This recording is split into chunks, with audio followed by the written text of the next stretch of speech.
Sir, એડીનો દુખાવો શું છે અને આપણે એના શું ઉપાયો કરી શકીએ? એડીનો દુખાવો એટલે કે પ્લાન્ટર ફેસાઇટિસ અને વધુ પડતું આ ટાઈપની દુખાવાની તકલીફ મહિલાઓમાં જોવા મળતી હોય છે. જ્યારે સવારના મહિલાઓ જમીન પર સવારે પગ મૂકે ત્યારે આ દુખાવાની તકલીફ થતી હોય છે. તો આ દુખાવો શા માટે થાય છે, શું કારણ છે?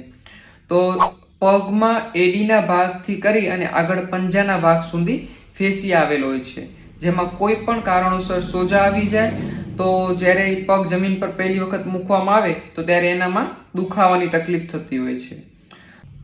હવે ઉપાયમાં આપણે એવું શું કરીએ કે જેથી આપને તકલીફમાં રાહત જોવા મળે? તો થોડીક કસરત અથવા તો સ્ટ્રેચિંગ થોડીક કરવામાં આવે તો તકલીફમાં મહદ અંશે રાહત જોવા મળે છે. પહેલું આપણે કરી શકીએ કે પગનો પેનીનો ભાગ છે એને એક હાથથી પકડી અને બીજા હાથથી પંજાનો ભાગ છે એને પ્રોપર આ રીતના જો સ્ટ્રેચ કરવામાં આવે તો તે ફેસિયા છે જે રિલેક્સ થાય છે અને એનામાં આપણે તકલીફમાં રાહત જોવા મળે છે. આ નિયમિત 2 થી 3 મિનિટ કરવાની દરરોજ સવારે.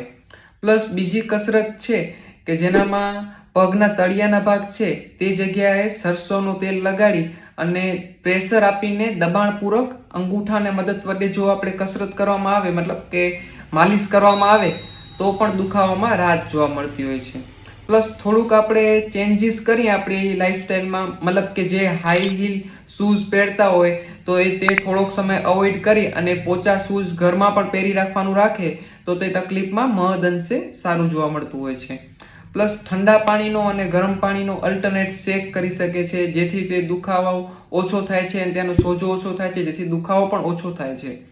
પ્લસ હવે આ બધું કરાવ્યા છતાં પણ જો તકલીફમાં રાહત નથી જોવા મળતી અને દુખાવો 2 થી 3 વીક થઈ ગયા છે, 2 થી 3 અઠવાડિયા થઈ ગયા છે અને તે જગ્યા ઉપર લાલાશ થઈ જવી અથવા અસહ્યનો દુખાવો થવો, તો થોડું બી ચાલવામાં પણ તકલીફ થવી કે સોજા વધારે આવી જવા, જો એવું કાંઈ સિમ્પટમ અથવા લક્ષણો જણાય તો તમારા નજીકના કોઈ ડૉક્ટરને કન્સલ્ટ કરવાનું જરૂરી બનતું હોય છે.